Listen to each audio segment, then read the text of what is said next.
All right, music fans, welcome back. Harmless Dave here again, talking about real music in real time for a couple of real people out there just like you and just like me.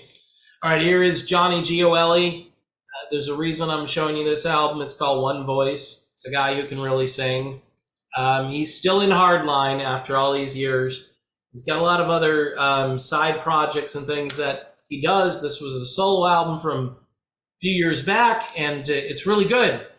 In fact, if he called Richie Sambora, they could tour the country, like I said, and do the music of Bon Jovi and do it some justice. You know what I'm saying? So anyway, check this out if you have a chance.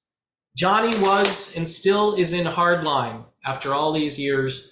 At the very beginning, when that band started, three of the current Journey lineup, three members in this current touring version of Journey were in Hardline, and there's a really cool picture or video over on Facebook posted by the Neil and his wife Facebook page, which has four guys: Dean, Neil, and then Todd Jensen, the bass player, and Jason Derlotka, showing a little camaraderie there. Interesting. There's a nice chartered jet behind them as they're about to board and go to their next gig. Just those four guys. No sign of Kane. No sign of Arnell. Yeah, well, here's the deal, folks. I think you're looking at the future of Journey right there with those four guys. Now, I don't know if you'll call it Journey in a year or two. I don't know. Arnell says, hey, just fire me. That's what Arnell said over the weekend. Hey, just, you don't want me here, fire me. Look, Jason Derlotka and Dean Castronovo, both of those guys can sing. So, look, Arnell is a good guy. I don't have anything against Arnell. Except right now, I mean, I'm just going to be blunt here. You don't bite the hand that feeds you, okay? And this idea of being a slave, I don't know. I think that's a little extreme. I mean, if somebody wants you to do something and they hired you to do that and you agreed to it, you signed a contract to do it, that's it. Done. I don't know how you're a slave. I think your lifestyle has probably improved. You know, it's really offensive to me, and I'm sorry to do this. I'm sorry to say this. But when somebody says, hey, I'm not a slave, who says you're a slave? You know, you went from living on the streets to living in a really nice house, which I've seen pictures of.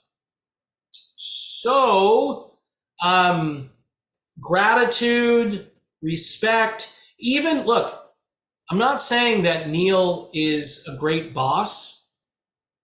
He could be a tyrant. But how many of you out there have worked for really lousy bosses who didn't pay you really, really well? Raise your hand. I'm thinking for all of this so-called drama, this real difficult situation that you've got to get yourself through, you're not a slave. I just, that comment, when I really thought about it, really, you're not a slave? So who's making you into a slave? People are saying, hey, here's a hoop, jump through the hoop, okay? When it's over, you're still going to be a fairly rich, successful, well-known person. I don't get this. I don't get it. Unless, of course, you're blowing all your money. And look, we could talk about the American Express card and who's blowing the money. That's a side issue here, all right? People still are hoping that Steve Perry shows up. There's a reason for that. We miss Steve. We love Steve. We know that Steve can't sing the way most of us do. Some of us are in denial, right? But a lot of us at this point would be willing to see Steve Perry in his current incarnation just because it would be a shot of nostalgia and great memories, and to see those guys up on stage, Steve and Neil and even John, but it's really the relationship between Steve and Neil at this point I think a lot of people would love to see, as far as, hey, it's the 50th anniversary. And this notion that we're all going to block Greg Raleigh. Now, this is going to be the topic of another video that I'm going to do. And for those of you who don't like it when the channel goes all journey all the time, I get it. But this kind of band turmoil doesn't happen often. I can't remember, even maybe the Beatles breaking up, that was pretty dramatic. I'm thinking of all the different arguments, Richie Blackmore and the rest of Deep Purple. I mean, nothing really compares to this. This is day by day. You've got wives that are involved. You've got all kinds of contracts that people are mulling over to try to figure out what it means and what it says. So anyway, like I said, it's good content for the channel. But getting back to the whole slave thing, I don't know. I mean, for years, since the beginning of time, possibly, there's been a boss and then there's been an employee. All right? If you didn't found the company, you weren't there at the beginning. By the way, there's only one guy left who founded the company. Now, you could say there are two guys who are currently running the company, and maybe they disagree about this issue. But if you say, hey, I'm not a slave, you can't tell me what to do. Well, if somebody says we're not a political band, and you become part of that wing of the band that says, I don't care, I'm going to do what I want to do. Maybe there should have been an NDA. Maybe some things should have been signed that weren't signed. This band hasn't been all that good at contracts. They haven't been good at reading the fine print. But you've got a singer who came along, who, yes, helped keep the band going, but there were other people that could have filled that role. And quite honestly, in hindsight, I think there were some mistakes. I think Hugo Valenti could have filled this role back when Steve Perry left the band. And he might have lasted all of this time because he's still out there. He's still out there with his Journey tribute band called Voyage. All right, so the band, they had other options. They took a risk. The risk paid off. It's a great story, rags to riches. But hey, it's like a Human League song, I brought you up and I can put you back down where you were. Okay, now at this point, it doesn't matter because I think a lot of money has been made, enough so where everybody is comfortable. So for anybody to come along and say, hey, I'm a slave, that's a bad look. That's something that you shouldn't do. You should be grateful. You should be eternally grateful. And if the working conditions get a little bit, to not to your liking, then quit.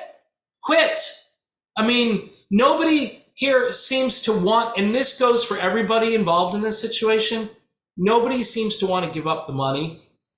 I mean, the fact that they're touring with the fighting and the lawsuits and the American Express card, and you had the trademark thing there for a while, and the fact that they're all touring, what does it mean?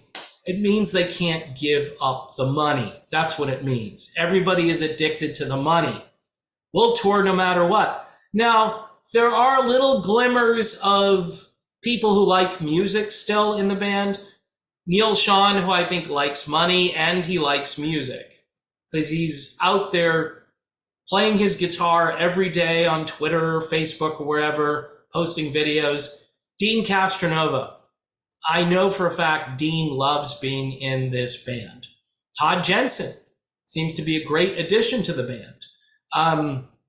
Jason Derlotka, who, has his musical DNA in that whole Toto scene, like that second generation or next generation of Toto wannabes. Those are good people. Those are people who can sing, who can play, who understand really high production value. That's Jason Derlotka. There's your band. There's your band for the future.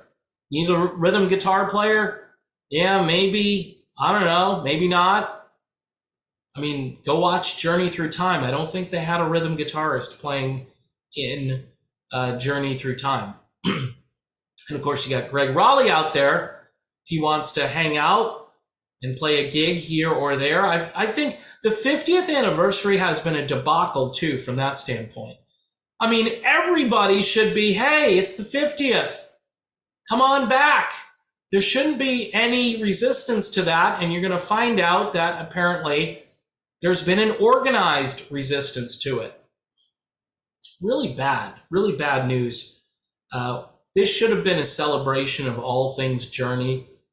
Instead, it's turned into a giant soap opera, and ungrateful employees and people who are putting their own personal politics ahead of what the band's philosophy has been. Even John said, hey, we're not a political band. He said it. We don't do politics, but yet I'm going to lend out, my most famous song to a very polarizing figure, whether you like him or not. That's the truth. That's the real truth of the matter. And there's a philosophy. If you're not a political band and you inject politics, you're going to lose 50% of your audience. Unless you're Roger Waters and everybody knows that you're political and you're actually going to see Roger because you know that's what he's going to do. In fact, you expect it and you hope for it, in addition to, the music being part of the content, you're expecting the politics. So with Journey, and it's not on stage, I know, Journey's not doing on stage politics, but again, it's whether you agree with Neil Schon as your tyrannical boss or not, he's the boss. Okay, and John obviously shares that responsibility with him. I think it's much safer to take the approach that, hey, our songs aren't political. We're just a band that people have great nostalgia and memories of. I don't know. For some reason, the whole slave commentary, when I really thought it through, really got under my skin. It's like saying, hey, I employed you last year for $1 million a year. Now, I don't know what anyone's getting. What I'm asking you to do is refrain from politics when you're not in the band. You can think what you want, but don't do any public displays of affection for a political ideology or a political candidate. Yeah, I can do that, boss. What should have been done is some kind of NDA or some kind of contract that said, hey, if you break this, you're not going to get paid. Simple. That's how you do it. Call legal, have them write it up, and have them sign it.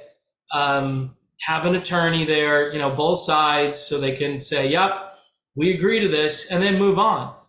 But now you've got all of this back and forth, and, hey, I get it. Some things have been said about being spiritual, and some people look at that and they go, well, that's silly because you guys aren't spiritual, so why are you throwing it at us? The reason they're doing this is because those people say that they're spiritual, all right? Or they say they follow Christ, which is different, by the way, from being spiritual. Let's just be honest. But there's a lot of artificial ingredients there. Let me put it that way. I'm looking at what purports to be Christianity today, and it's so watered down. It's so weak. It's so ridiculous. You got mainstream pastors that can't read the Bible correctly, and they allow for things in their church. I'm thinking specifically of one guy who's, I believe, in the Atlanta area of Georgia, who's been in the news recently because, he just doesn't really follow the Bible. He thinks the Bible is kind of a burden and you should unhitch from the Old Testament and just stick to certain places within the New Testament that talk about things that validate your opinions. So you got religion, politics, drama, slavery in this video. Well, not literal slavery, right? It's not, because all it is someone complaining about a circumstance that maybe they don't have control over. But you know what? If you're making hundreds of thousands, if not millions of dollars, you should just be grateful. You should be grateful. Work for your tyrannical boss if you think that's what he is. Get through what you need to get through. And then when it's over, quit. Take your money and leave, and that's it. Done deal. All right. Back to Johnny G, the guy who should call Richie Sambora, although he's busy. He's got Hardline. He's got a couple of other projects he works on. And, he's a good guy. I had him on the show a while ago, and very entertaining, lighthearted. Totally went in on my whole, you should be the next John Bon Jovi. Not enough people think of him in that way, but his voice, it's got that characteristic that you would expect from the lead vocalist from the band Bon Jovi, which is named after the lead singer. So it's kind of hard to do a Bon Jovi tribute without injecting that name into it, unless you take a song, have it called like Living on a Prayer or something like that. Dead or Alive, Wanted Dead or Alive. I don't know if that's a great name for a band, but I'm sure you guys have better ideas than I do. Anyway, thanks for watching, folks. Sorry for all the tangents. Please subscribe to the channel. Hit the bell for notifications. You got YouTube memberships and Patreon. I could use a few patrons. I have conversations. By the way, for you patrons, it's getting very hard to keep up with everybody. So if I don't respond to you immediately or within 12 to 24 hours, I'm just having trouble keeping up with all the comments and questions. But eventually I'll get to you. It's just, I'm getting a little older. And again, I am not Mr. Social Media. I do not like social media. I do like Patreon, though, because it's just us having a conversation, and it's a good way to go back and forth. People can post things. Sometimes I'll post music or reviews I've done for albums. So you can check that out. Patreon, $1 a month. Can't go wrong. Way cheaper than going to Starbucks, that's for sure. All right. I will see you soon.